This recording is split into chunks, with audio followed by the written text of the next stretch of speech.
Hello friends, welcome to Ace with Okwi, where we learn, unlearn and relearn the true path of excellence. Not the whitewashed version, but the real, raw, grounding truth that helps you become better and live wiser. If you're ready to build an outstanding life in your relationship, then today's session is for you. So today we will continue with the part 4 of finding true love in a self-centered society. And today we'll be looking at the 7 criteria for choosing a life partner. Now, choosing a life partner is not the same as choosing someone you are attracted to. Attraction is easy. It takes no wisdom, no patience, no depth. But choosing a life partner, that is a destiny work, and you must have to be careful with it. Because love is not sustained by feelings, it is sustained by compatibility, clarity, and maturity with shared direction. Many relationships don't fail because two people didn't love each other. They fail because the choice was wrong from the beginning. So today, I would like to uncover with you 7 core things that should guide you and help you make a choice of who to say yes to. And remember that the yes is forever. Now, there are 7 of them, but 5 of them are core. The other 2 will help fill up the gap, any form of gap that you have in the 5. So listen as I take you through them. The very first one is self-love. We spoke about first love in the last episode and it was deep. Please go to the YouTube channel Okwi W Maestro and take a listen. It will build a foundation for this particular episode, right? Now, a healthy relationship starts with someone who is whole, grounded and secured within himself. When that person is not secured within himself or herself, then it becomes a very big issue. The things you need to look out in this self-love is, does the person have a clear awareness of their identity? Identity is very key, because when someone doesn't have a good identity, then the person will keep misbehaving at different times. Healthy personal boundaries. I don't do this. I stop at this point. I don't go beyond this. There must be a boundary to each life. If not, it shows that the person doesn't really have self-love.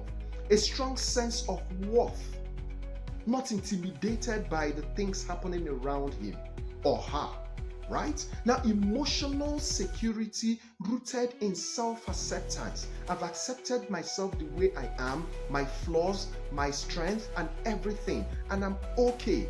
If you're okay with me, we ride. If you're not okay with me, that is still okay. The maturity to stand alone before standing with someone else. A lot of people out there that are claiming to be looking for true love are looking for someone to lean on, are looking for someone to stand with, and not because they can't stand alone. And that is the true definition of insecurity. So when the person comes in, the person is insecure, and before you know it, the relationship begins to have a problem. Now, number 2 thing to look out for is emotional maturity, stability, and readiness. Please, relationship is not for boys. It's not for girls. It's for the matured. And please, when I'm talking about maturity, I'm not talking about age. I'm talking about in here. Someone who has the emotional competence and they are prepared for an intentional building of a relationship. Now, the question is this person able to regulate their emotions? They don't just get angry at everything. They don't just nag at every other thing. Do they weaponize emotion during conflict? The person will give you silent treatment from today till the next 3 weeks. Weaponizing emotions during conflict. It shows the person is not emotionally mature. Does the person handle stress and disagreement without chaos? Because the truth is that life will not always go your way. So how do you handle the stress that comes with disappointments? Is the person ready to give and receive and also sustain commitment? in a relationship? How stable is this person's expectation? Or the person's expectation is just the same thing that you see in the movies. I want tall, dark, and handsome that has all the money and all the. Is that the person's expectation, or is he rooted in reality about himself or herself? Now, this will help you to solve conflict resolution in your relationship when they come, because the truth is, no matter how compatible you are, there must be conflicts. And if you are not emotionally stable, you are not able to resolve the conflicts when they come. Number 3 thing that you must look out for in the person you're going to say yes to is shared values. Very, very important. This is the foundation of who they are and what their life is built upon. Everyone behaves according to their values. So the first in the value is their character value. Do they have integrity? Are they disciplined? Are they consistent, or are they fly by day, disappear by night? Are they committed to the relationship? Ability to stay, not just to start. Some people are good at having a great start, and after that they disappear. You are now calling them, they are not responding. The communication between the both of you. How is he able to communicate? How is she able to talk? Is she the one that you will come and ask, what is the issue? And she says nothing. And it ends on nothing. And she's expecting you to turn into a spirit and begin to read her mind. What is her emotional language? Now, spiritual alignment is another value you need to look out for. This is the one a lot of us call that he has the fear of God. But it is under values. Spiritual alignment. How compatible is your faith? I'm not talking about religion. I'm not talking about denomination. I'm talking about faith. I'm talking about belief. I'm talking about your spiritual outlook in life. How compatible is it? Now, your moral alignment is still under your values. Do you have matching ethics? Do you have principles and conscience that match each other? What is your love behavior? I'm not talking about love language now. I'm talking about how you give and receive love. I'm talking about your emotional culture. Because shared values ensure that both of you believe in the same why and live by the same how. So, emotional maturity, stability, and readiness is very key. The 4th one is vision compatibility. The truth is that you want to build something that will last forever. So you can't build it based on the things that you can see now. You must have to look out for the things that you can't see, things that are beyond today. So it is beyond attraction. It's about walking in the same direction at similar pace towards a shared future. So how aligned is your purpose in life? Have you found your own purpose as a lady? Have you found your own purpose as a guy? Has he or she found hers or his? You must have to find out. Now, what life direction and ambition do they have? Are they looking at immediately after study, they are outside Nigeria to go and live, or do they want to remain in Nigeria? These are things that you must discuss. Matching lifestyles and expectation is the energy and the life of the party. Meanwhile, you are this conserved person that don't want any interaction with anybody. Have you actually found out if you guys are compatible? And then the dynamic things that will happen in the future, how are you going to be compatible in them? Right? Agreement on long-term goals. When you get married, where would you live? How are you guys going to settle down? What kind of family do you want? How do we treat our in-laws, our outlaws? Who is going to leave the job for the other person? Who is going to come into something that is less tasking so that the family will not lack the parenthood that they require? These are the things that must be discussed. A future that moves in the same direction. That is under vision. Number 5 is accountability. A truly safe partner is never without structure, is never without guidance, or someone who can call them to order. If that person you're dating now doesn't have someone that he or she is answerable to, it's a red flag. They don't have someone that they listen to.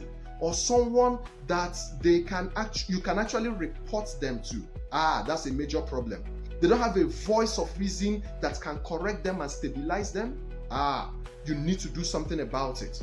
Now, you must have a system that helps to prevent emotional recklessness. That's the accountability system we are talking about. Because a partner without accountability is like a car without brakes. They will smash and scatter anything at any point. So, like I told you, we have taken on the first 5. And I told you that someone that you are with right now, the person you're with right now, might not have these 5 in totality. But the 6th and the 7th will help these 5 become complete if they embrace it, if they have it. So what am I talking about? The 6th one is talking about honesty. It's talking about sincerity. It's talking about fruitfulness. This is the heartbeat of trust and the foundation of emotional safety. Question is, how transparent is this person you're dating, both in action and in intention? Are they able to tell the truth even when it is uncomfortable? How consistent are they with their words and also their behaviors? Are they white during the day and black at night, or are they consistent at every point? Are they able to admit their flaws?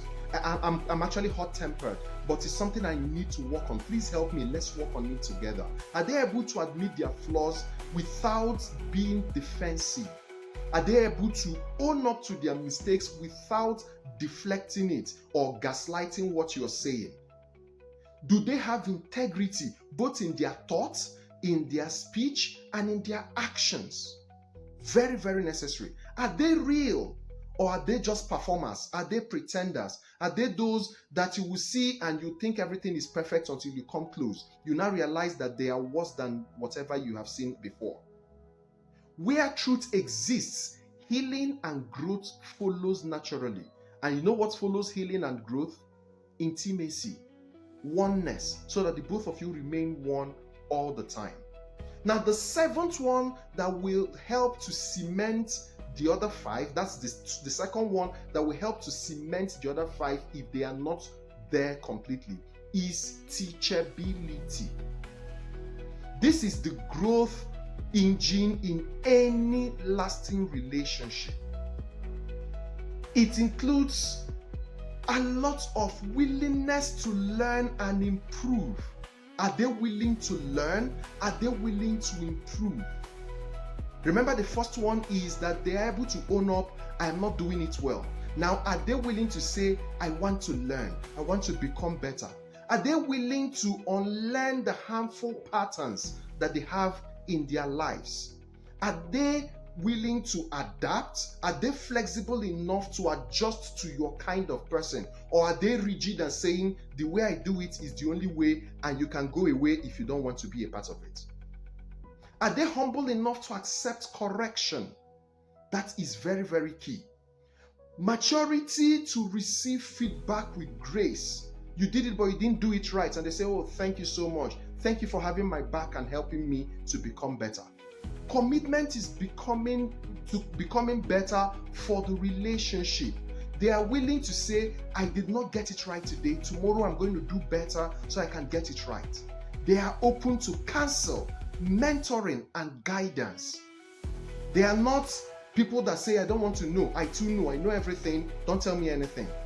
Because a teachable partner keeps the relationship evolving. And a relationship that evolves is a relationship that will never decay. Like I told you, if the person is able to tell the truth and become teachable, the other 5 can be taken care of. So, ladies and gentlemen, choosing a life partner isn't about finding someone who completes you. It's about choosing someone who matches your journey, amplifies your value, and stays consistent when life starts testing the foundation, because life will truly test the foundation. Love may begin with chemistry, but it only survives on clarity. When you choose with intention, you protect your future from avoidable heartbreak and position your heart where it can grow, thrive, and truly be understood. Remember, you are not just picking a partner, you are selecting a co-architect in the life you want to build. So please, choose with courage, choose with wisdom, and choose with vision. Make sure you know yourself first before you make your choice. Thank you so much for joining me in this edition of Ace with Okwi. If today opened your eyes, then get ready, because in part 5 of Finding True Love in a Self-Centered Society, we will be tackling another deep and unspoken truth. We'll be handling, what do you do when love dies? First question is, can true love die? How do you revive it if it dies? How can you repair it if it is broken? And how do you know when it is time to let go and start the healing process? If you want to know all this and more, make sure you don't miss out on part 5 of this particular series that we are running. All right? Stay connected with me across all social media platforms: Facebook, YouTube, Instagram, TikTok, and X at OQWMaestro. If you need a personal coaching, counseling, or relationship guidance, send me a message. I'll be right there to work with you. Thank you so much for being a part of this, and God bless you.